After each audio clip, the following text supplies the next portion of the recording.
വളരെ സന്തോഷം. വീണ്ടും ഫസ്റ്റ് ടൈമാണ് നമ്മൾ ഇത് വിളിച്ചു വെക്കാൻ വെച്ചാൽ കേട്ടോ. അപ്പം നമുക്ക് ആദ്യം റോഡിലേക്ക് വരാം. നമ്മൾ പല സ്ഥലങ്ങളിലും നമ്മൾ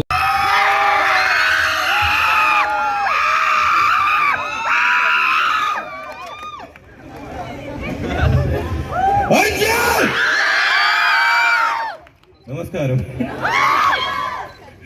ഓക്കെ, ഒരുപാട് സന്തോഷം. കാരണം എനിക്കൊന്ന് കൊല്ലത്ത് ഇത് 6ാമത്തെ പ്രാവശ്യമാണ് വരുന്നത്.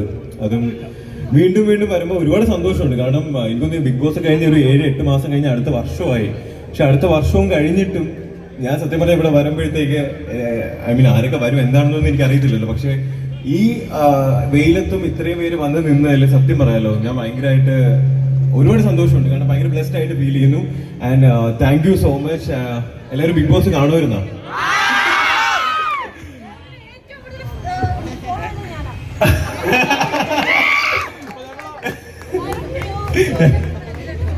ഞാൻ എല്ലാരും കണ്ട് എനിക്ക് നിങ്ങളോടൊക്കെ ഒന്ന് ഫോട്ടോ എടുക്കണം, സമ്മതിക്കണം.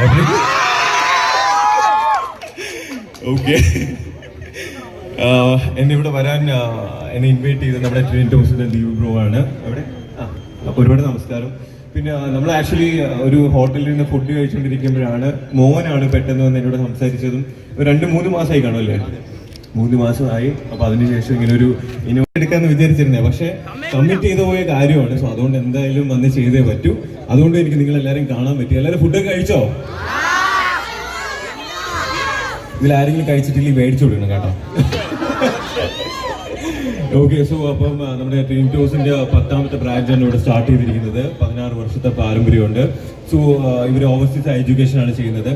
നമ്മുടെ പാഷനോടൊപ്പം നമ്മുടെ എഡ്യൂക്കേഷനും വളരെ ഈക്വലി ഇമ്പോർട്ടൻ്റ് ആയിട്ടുള്ള ഒരു കാര്യമാണ്. സോ നമുക്ക് ബേസിക്കലി ഒരു ഡിഗ്രിയും കാര്യങ്ങളൊക്കെ വേണം. കാരണം നമ്മുടെ പാഷനൊക്കെ ഫോളോ ചെയ്യണം. അതിന്റെ കൂട്ടത്തിൽ ഇൻ കേസ് നമുക്ക് എവിടെയെങ്കിലും വെച്ചൊരു വിഷയം എന്തെങ്കിലും സംഭവിച്ചു കഴിഞ്ഞാൽ നമുക്കൊരു ബേസിക് ഡിഗ്രി ഉണ്ടെങ്കിൽ നമുക്ക് സർവൈവ് ചെയ്ത് പോകാൻ പറ്റും.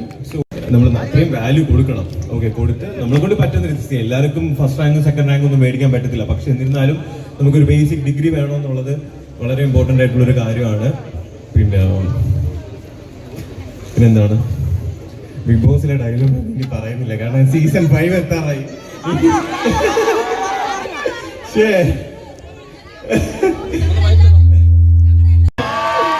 എനിക്കൊന്ന് ഞാൻ ഇറങ്ങിയപ്പോ എനിക്കൊന്ന് 8-9 മാസം കഴിഞ്ഞു. പക്ഷെ എന്നിട്ടും ഈ ഒരു സപ്പോർട്ടും സ്നേഹവും ഇത് മാത്രം മതി. കാരണം എനിക്ക് ലൈഫിൽ ചെറിയ ചെറിയ ആഗ്രഹങ്ങളൊക്കെ ഉണ്ട്. അതെല്ലാം ഇനി നടക്കാൻ വേണ്ടി നിങ്ങളുടെയൊക്കെ സ്നേഹവും പ്രാർത്ഥന അനുഗ്രഹവും എപ്പോഴും ഉണ്ടാവുമെന്ന് ഞാൻ പ്രതീക്ഷിക്കുന്നു.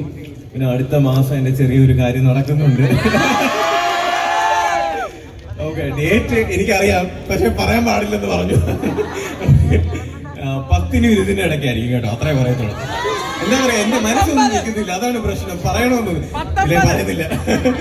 ഇല്ലില്ല, 10-ന് 20-ന് ഇടയ്ക്ക് ഫെബ്രുവരി. ഓക്കെ, സോ നിങ്ങൾ എല്ലാവരുടെയും പ്രാർത്ഥനയും സ്നേഹവും ഉണ്ടാവും ഞാൻ പ്രതീക്ഷിക്കുന്നു. ആൻഡ് എന്താ പറയാ, ബിഗ് ബോസ് ഡയലോഗ് പറയണ്ടല്ലോ? ഇനിയിപ്പോ ഏഷ്യനെറ്റ് ഇത് കാണുമ്പോ ഇവൻ എന്തുകൊണ്ട് കാണിച്ചിട്ടുണ്ടെങ്കിൽ സീസൺ 5 സ്റ്റാർട്ട് ആവാറായി, ഇപ്പോഴും ഇത് പറഞ്ഞു നടക്കണമെന്ന് വിചാരിക്കും. പക്ഷെ എന്നെ സ്നേഹിക്കുന്നുള്ളൊരു പറയണമെന്ന് പറഞ്ഞാൽ ഞാൻ പറയും. പയ്യെ പറയണോ ഉറക്കെ പറയണോ? ഉറക്കെ പറയണം. അപ്പൊ ഇത് സോഷ്യൽ മീഡിയ കാണാം. അല്ല, ചിലരൊക്കെ ഇങ്ങനെ വേണ്ട ഓൾറെഡി ഇവിടെ വന്നപ്പോഴ് ഈ പുള്ളിക്കാരൻ അവിടെ നിന്നേ പറയുന്നുണ്ട്, കട്ട ഫാനാണ്, എങ്ങനെയെങ്കിലും അടുത്തുനിന്ന് കാണാൻ ഒരു സെൽഫി